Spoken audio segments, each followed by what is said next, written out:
Hello everybody, my name is Scott Mason. I'm the athletic director and assistant principal at Klamath Union High School. This is my 6th season as the athletic director and 7th year here at KU. I wanted to talk a little bit about some of the changes athletically that are going to occur here at KU and across the state for high school athletics. As everyone is aware, we're going through quite a few changes. The OSAA last week in their executive session made changes. We're going to be what's kind of called the Nevada plan, which is where our seasons are going to change. We'll have 4 athletic seasons, and they will begin once school starts or at the beginning of September. Season 1 will be, there really won't be any planned activities. It's going to be real similar to what the OSAA plan is for the summer, where different various sports and teams can get together and work on things. Can have an example would be basketball does summer basketball, football goes to football camps, soccer goes to soccer camps. We will be allowed to do those things as long as we're following within the guidelines of the governor on indoor and outdoor activities. After that, we will go into what is season 2, which will begin on the first contact. The season will start actually the 28th of December, and first contacts will begin on January 11th. There will be 3 sports that will be covered in that. Those will be swimming, wrestling, and basketball. That's boys and girls basketball. Boys and girls wrestling, and boys and girls swimming. There will be a total of, for swimming, they'll be allowed to have 8 meets. For wrestling, they will have 9 events. And for basketball, they'll be allowed 14 games. These are reduced numbers from what we've had in the past. But the reason for that is that they're going to have to get all these sports in a shorter period of time. Season 3 will consist of cross-country boys and girls, volleyball, soccer boys and girls, and football. Cross-country will have 9 meets, volleyball 14 playing dates, soccer 10 matches, and football 7 games. There will be a district champion, but probably not at state competition. Season 3 will begin February 22nd and end May 1st. The football season will end 1 week later on May 8th. Season 4 will go from April 19th to June 26th, and those sports will be golf, tennis, track and field, baseball, and softball. First contest dates will begin on May 3rd. Golf will be allowed 14 9-hole rounds. Tennis will be 12 playing dates. Track and field 9 meets. Baseball and softball 18 games. And again, there will be probably no state competitions. We will have district competitions, and we'll end with a culminating week there. Other activities that really don't have a season but are OSAA sanctioned that we cover here at KU is cheerleading, solo music, choir, band, and orchestra.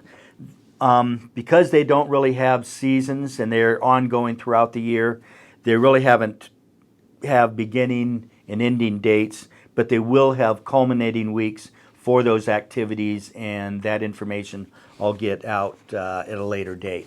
And probably no state competitions.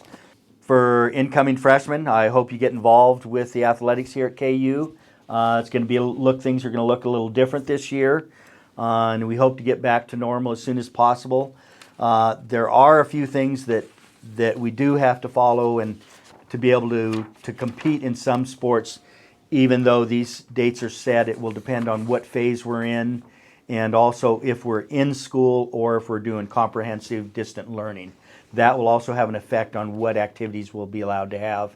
An example is if we are not in school, then our indoor competitions will be on hold until the time that we are back in the classroom. We will be allowed to do some outdoor activities. Hi, I'm Mrs. Brown. I'm the athletic secretary here at Klamath Union High School. I wanted to talk to you a little bit about a couple of changes that are going to happen, in addition to all the other changes that are happening, with sports participation registrations this year. As Mr. Mason already went over, the seasons are going to be a little different as they have been in the past.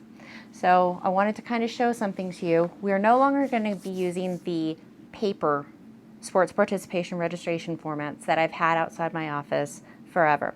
And for those of you that don't know me, my office is right at the entrance to Pell Court by Mr. Mason's office, and I'm over in the gym building. This year, instead of doing the paperwork, we're going to go green. We're trying, and we're going to be doing a little picture of it here. It's called Family ID. I'll be sending an email out to everybody with an introduction letter and a link to the Family ID website where you can get online and register. The nice thing about this is once you register, it goes with all of the seasons and all the different sports, and it follows you from year to year. So if you moved or anything changed, new allergies, all you have to do is update the information. You don't have to fill it all out completely again. This year with the different seasons 1, 2, 3, and 4, right now the only registration that's open is going to be season 1, and that's the time period from August 27th to December 28th. And that's going to be the kind of everybody can practice time period, but no OSAA competitions. So that's the main change. You will still need to have your physical done every 2 years, starting as a freshman, and then 2 years after that. And you can upload that physical form, or you can stop by my office and drop it off and I can upload it for you. Once you have that, as soon as you hit complete and you see that you're approved, your coaches will know immediately that you've been approved and you have all your paperwork in. So you don't have to worry about the back and forth of did I have this, did I sign that, did I forget this. So that's the big change here on the athletic side of the paperwork side of everything. And we can't wait to see you guys. Season 1 will start, I think it's August 31st. And so I will need to have paperwork in once that time period begins. But like I said, next week we'll send an email out with the invite and you can do it at that time. Just to wrap everything up, I want to welcome everybody to a new year at KU. And we're really excited with the new Family ID sports registration system that's online. You can access it from familyid.com. And at the very beginning, there's actually a registering for the first time. There's a video you can watch on it, as well as step-by-step instructions. If you have any additional questions between both of those, you can still always call me at 541-883-4710, and I'm at extension 3070.